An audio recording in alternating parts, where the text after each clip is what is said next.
J'aimerais remercier le professeur Daniel Thomas, dont on connaît l'expertise dans le domaine, qui m'a apporté son aide pour la préparation de cette présentation. Donc, le tabac, c'est la première cause évitable de décès dans le monde. Il est responsable de 8 millions de décès prématurés par an et ça concerne 1 milliard de consommateurs. La cigarette électronique, elle a été développée initialement par un pharmacien en Chine pour être une alternative moins nocive à la cigarette et elle a été mise sur le marché initialement en 2004 et on estime actuellement le nombre d'utilisateurs quotidiens en France à 5%. Donc qu'est-ce que c'est ? Donc ça ressemble à ça. Donc, une cigarette électronique est composée d'une batterie qui va permettre de chauffer un liquide contenu dans une cartouche qui est composé principalement d'eau et qui va délivrer via l'aspiration d'un embout de la vapeur. Donc il y a d'autres formes qui existent, notamment la puff, qui est une cigarette électronique qui est jetable et comme vous voyez, qui a un packaging assez ludique et qui a le problème de cibler en fait, les populations les plus jeunes et éventuellement de les inciter à commencer le vapotage et qui pose également un problème environnemental avec la production de nombreux déchets. Donc, quelle différence entre la cigarette classique et la cigarette électronique ? Donc, la cigarette est composée de plus de 7000 substances chimiques, dont plusieurs sont des cancérigènes avérés. La cigarette électronique est composée à 80% d'eau dans sa composition. Par ailleurs, il y a du propylène glycol et ou de la glycérine végétale, des arômes et de la nicotine plus ou moins à des concentrations variables. Quels sont les effets de la cigarette électronique sur la santé ? Donc, la littérature scientifique est très prolifique sur le sujet, mais avec des données qui sont controversées, ce qui rend la lecture et l'interprétation des résultats assez difficiles. Concernant la santé cardiovasculaire, premièrement, la nicotine, qui est un composant commun à la cigarette classique et à la cigarette électronique, on sait que ça augmente la fréquence cardiaque, ça augmente la pression artérielle et ça augmente les besoins du muscle cardiaque en oxygène. Est-ce que c'est pareil ? Est-ce que l'effet de la nicotine est pareil entre la cigarette électronique et la cigarette classique ? Il semblerait que oui. Donc il y a eu des études qui ont montré que la pharmacocinétique de la nicotine lors du vapotage est similaire à celui de la cigarette classique et il augmente de la même manière la fréquence cardiaque après vapotage. Maintenant, quel est l'impact des autres composants de la vapoteuse ? Donc on a des études qui sont limitées. Et là, ce que je vais vous présenter, c'est essentiellement des études qui sont basées sur l'évaluation de critères intermédiaires, donc qui sont des biomarqueurs, dont on suppose que la modification va également entraîner des événements cliniques. Et il n'y a aucune étude sur les effets à long terme. Donc, premièrement, la rigidité aortique, ça tombe bien, on en parlait juste avant, donc un marqueur de l'âge vasculaire. La cigarette électronique semble augmenter la rigidité aortique comme la cigarette classique. Donc un mauvais point. Pour la fonction endothéliale. Donc la fonction endothéliale, c'est celle de la paroi artérielle qu'on évalue par sa capacité à se vasodilater. Quand on compare la cigarette électronique au tabac, elle fait mieux. Par contre, quand on compare la cigarette électronique à ni vapotage ni tabac, elle fait moins bien. Concernant l'agrégation plaquettaire, donc le tabac comme la cigarette électronique, tous les deux augmentent l'agrégation plaquettaire, donc augmentent probablement le risque cardiovasculaire.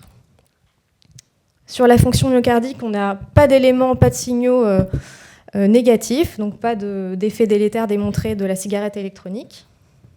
Et enfin, la question qui nous intéresse le plus, malheureusement, on ne peut pas y répondre. Donc quel est le risque d'événements cliniques. Il n'y a pas d'études robustes sur le sujet, puisque celles qu'on a à disposition ont des temps de suivi qui sont courts. Et aussi, on a ce biais-là qui est important et qui est difficile à trancher, puisque les patients qui vapotent sont des anciens fumeurs la plupart du temps. Et donc, quelle est la part des événements, quelle est la part du risque qui est attribuée à la cigarette électronique ou au tabagisme ancien ? Ça, c'est difficile à déterminer. Et enfin, pour complexifier encore plus, il faut prendre en compte l'impact des conflits d'intérêts sur les études, et notamment de l'industrie de la cigarette électronique. Donc, il y a une revue intéressante qui a étudié donc, 38 38 publications sur le sujet, et en fait, on s'aperçoit que 90% des études qui semblaient n'avoir pas de conflit d'intérêt avec l'industrie de la cigarette électronique montraient des effets nocifs, tandis que ce chiffre tombait à 25% pour les études qui avaient des conflits d'intérêt avec l'industrie. Rapidement, les autres effets, donc sur le poumon, il a été observé une augmentation du risque de toux chronique et d'exacerbation d'asthme. Et je vous ai mis à droite l'atteinte pulmonaire aiguë dont on a beaucoup entendu parler en 2019, donc qui est une atteinte pulmonaire inflammatoire qui engendre 3% de mortalité et qui était causée finalement par l'acétate de vitamine E contenu dans le liquide et qui est maintenant interdit. Et cette atteinte était aussi fortement associée à l'inhalation de produits contenant du THC, donc un dérivé du cannabis. Enfin, est-ce que c'est un outil de sevrage ? Donc, pour répondre à cette question, on a une méta-analyse qui poule les résultats de cette étude et qui nous montre qu'il semblerait que la cigarette électronique soit plus efficace que les substituts nicotiniques dans le sevrage du tabac, mais sous réserve des effets secondaires potentiels à long terme.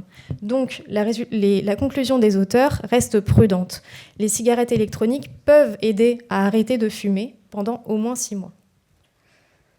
En conclusion, la réponse n'est pas forcément très claire. Il est impossible d'avancer des arguments robustes, ni pour discréditer, ni pour innocenter totalement la cigarette électronique. Les cigarettes électroniques sont une source alternative efficace de nicotine pour les fumeurs. Et enfin, comme je vous ai présenté sur les critères intermédiaires, il semblerait que la cigarette électronique ait un risque cardiovasculaire moins élevé que le tabac, mais on n'a pas de données sur le long terme. Et enfin, une proposition de conduite pratique. Donc, un patient qui fume, il faut utiliser en priorité les traitements validés.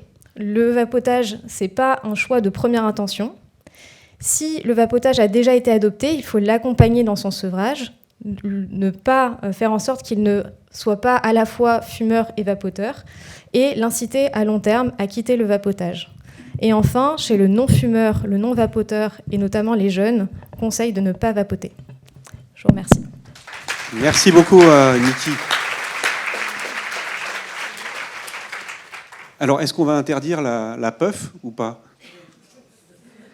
Non, c'est une vraie question de société, parce que ça pollue, puis ça incite à l'addiction à la nicotine, puis ensuite au tabac, quoi. Oui, c'est ça. Il a été montré que 28% des jeunes qui entrent dans l'addiction à la nicotine ont commencé par la cigarette électronique. Donc c'est un problème d'exposition aux jeunes et aussi un problème environnemental. Allez-y, oui, il y a une question au milieu. Allez-y, madame. Oui, bonjour. Est-ce qu'il y a un risque pour les personnes qui, du coup, ne fument pas du tout et ne vapotent pas, d'être à côté des vapoteurs comme on avait pour les fumeurs ? Je suis là. D'accord. Pardon, excusez-moi, je ne vous avais pas vu. Alors, en fait, ce qui est intéressant dans la cigarette électronique, c'est que ça ne produit pas de monoxyde de carbone qui a un effet toxique et qui va se fixer sur l'hémoglobine dans les globules rouges à la place de l'oxygène. Et donc, la cigarette électronique, a priori, c'est certain, elle ne produit pas de monoxyde de carbone. Donc, en tout cas, elle a un risque qui est moins important pour l'environnement. Après, il y a forcément une inhalation aussi de l'aérosol, de la vapeur. Donc, on n'a pas de données à ce sujet. Encore une dernière question, Olivier. Oui, merci. J'ai bien compris que vous n'êtes pas forcément extrêmement favorable au vapotage, mais enfin, dans une perspective d'arrêt définitif du tabac en termes de bénéfice-risque, c'est plutôt une bonne chose. Vous avez dit effectivement il ne faut pas cumuler le vapotage et le tabac, mais je pose une question un peu de béotien. Est-ce qu'il est possible, souhaitable ou au contraire tout à fait contre-indiqué de cumuler le vapotage et les produits de substitution ? Je ne pense pas, dans la mesure où les deux contiennent de la nicotine, mais vous avez compris que cette question est intéressée.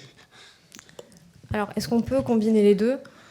Je pense qu'on peut tout faire. Oui, après, oui, je ne vois pas vraiment l'intérêt de combiner les deux. Si on peut se passer de la cigarette électronique...